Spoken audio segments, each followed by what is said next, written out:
और इस वक्त बड़ी खबर आ रही है, सुप्रीम कोर्ट ने 26 जनवरी को किसानों की ट्रैक्टर परेड के मामले में दखल देने से इनकार कर दिया है।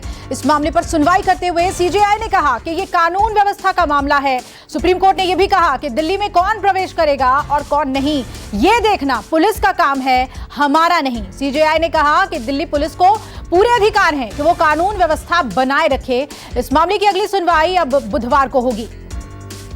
प्रभाकर मिश्रा मेरे सहयोगी जुड़ रहे हैं ज्यादा जानकारी के साथ। क्या बातें कोर्ट में रखी गई प्रभाकर, जानना चाहेंगे आपसे।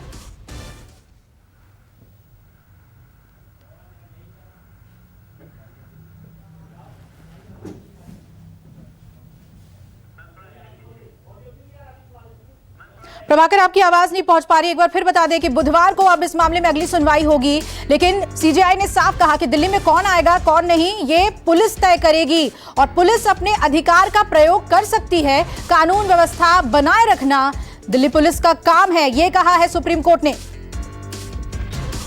तो पुलिस अपने अधिकार का इस्तेमाल करे। 26 जनवरी को ट्रैक्टर रैली को लेकर सुप्रीम कोर्ट में अहम सुनवाई हुई, जिसमें कोर्ट ने साफ कहा कि कानून व्यवस्था का मामला है ये और दिल्ली पुलिस की जिम्मेदारी है दिल्ली में कानून व्यवस्था को बनाए रखने की। न्यायालय ने किसानों के खिलाफ जो तीनों कानून है उसके संबंध में आज जो सुनवाई थी, उस सुनवाई के संबंध में जो दिल्ली पुलिस ने 26 जनवरी के लिए एप्लीकेशन लगा रखी है कि इसमें लॉ एंड ऑर्डर सिचुएशन खराब हो जाएगी और किसान रैली आ रही है, ट्रैक्टर रैली आ रही है, लॉ एंड ऑर्डर मेंटेन का काम करना सीजेआई साहब ने कहा और वो सत्य भी है, अटल सत्य है कि Delhi police law and order maintain करे।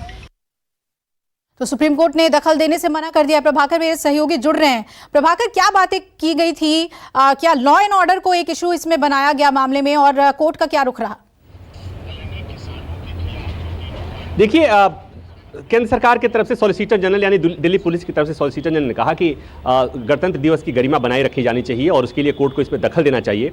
सीधे सीधे सीजेआई ने कहा कि हम पहले दिन से बार बार ये कह रहे हैं, चूंकि इसके पहले भी इस पहली सुनवाई में भी इस तरह का मुद्दा उठा था, तो उस समय ही सीजेआई ने कहा था और आज भी उन्होंने याद दिलाया कि हम पहले से ही बात को कह रहे हैं कि कानून व्यवस्था की जिम्मेवारी दिल्ली पुलिस की है। दिल्ली पुलिस के पास ये अधिकार है कि किस तरह से कानून व्यवस्था को बरकरार रखना है, बनाया जाना है। कोर्ट ने यह भी कहा, सीजेआई ने भी कहा कि दिल्ली में कौन जाएगा, कैसे जाएगा, ये तय करना हमारा काम नहीं है, ये देखना पुलिस का काम है। अदालत इसमें दखल नहीं देगी। कोर्ट ने ये कहा कि अगर पुलिस दखल देती है उसके बाद से हमारी जरूरत पड़ती है, अभी हमारी जरूरत नहीं है, इसलिए आप देखिए। तो एक तरह से हम ये कह सकते हैं कि जो प्रस्तावित किसानों की प्रस्तावित ट्रैक्टर रैली है उसमें दखल देने से सुप्रीम कोर्ट ने इनकार कर दिया है। हाँ, एक तारीख जरूर लगी है, बुधवार को सुनवाई होनी है, लेकिन बुधवार को सुनवाई में जो एक आरोप है किसान आंदोलन को लेकर कि इसमें प्रतिबंधित संगठनों का हाथ है, फंडिंग उधर से हो रही है, या दूसरी एक याचिका लगाई गई है, एप्लीकेशन लगाई गई है जिसमें सुप्रीम कोर्ट की जो कमेटी 4 सदस्यीय कमेटी के पुनर्गठन की मांग की गई है, तो उस पर भी सुनवाई होगी।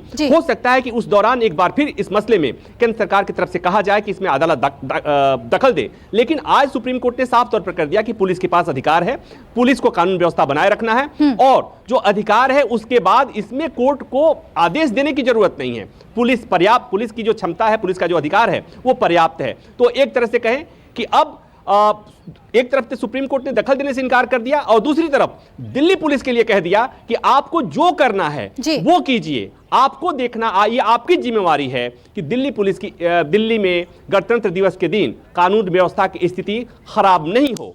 तो ये है बड़ी खबर। एक तरफ से अच्छी खबर किसान आंदोलन के लिए कह सकते हैं और दूसरी तरफ से बुरी खबर। अच्छी खबर ये कि देश की सबसे बड़ी अदालत ने दखल देने से इनकार कर दिया और दूसरी खबर ये कि दिल्ली पुलिस के लिए कह दिया कि कानून व्यवस्था बरकरार रखने की जिम्मेवारी आपको है, आप देखिए, आपके पास अधिकार है, आपके पास पावर है। जी बिल्कुल प्रभाकर, और ये बेहद ही चुनौतीपूर्ण भी रहेगा दिल्ली पुलिस के लिए, और खास तौर पर जब 26 जनवरी के लिए इतनी बृहद तैयारियां होती हैं, सिक्योरिटी को लेकर इतने इश्यूज होते हैं जिनको सॉल्व करना होता है। ऐसे में अब जब सुप्रीम कोर्ट ने दखल देने से मना कर दिया है तो चुनौती बढ़ गई है। क्या ये सभी बातें कोर्ट में रखी गई थी दलीलों में? निश्चित तौर पर कोर्ट ने एक बात कही थी कि पहली बात तो यही बात आई थी कि गणतंत्र दिवस का जो वो है फंक्शन है वो एक राष्ट्रीय उत्सव है और उस समय अगर किसानों की रैली निकलती है तो अंतर्राष्ट्रीय छवि खराब होती है देश की। एक बड़ी बात कही गई थी। दूसरी बात ये कही थी कि कानून व्यवस्था की स्थिति खराब होगी क्योंकि उस समय तमाम तरह की बाधाएं होती हैं, तमाम तरह की सुरक्षा और शांति व्यवस्था बनाए रखने के लिए अलग अलग तैयारियां होती हैं। ऐसे में अगर दिल्ली में किसानों का ट्रैक्टर रैली जाती है तो उससे उस शांति व्यवस्था को खतरा पैदा हो सकता है। लेकिन यहीं पर सुप्रीम कोर्ट ने साफ तौर पर कहा, मुख्य न्यायाधीश की टिप्पणी थी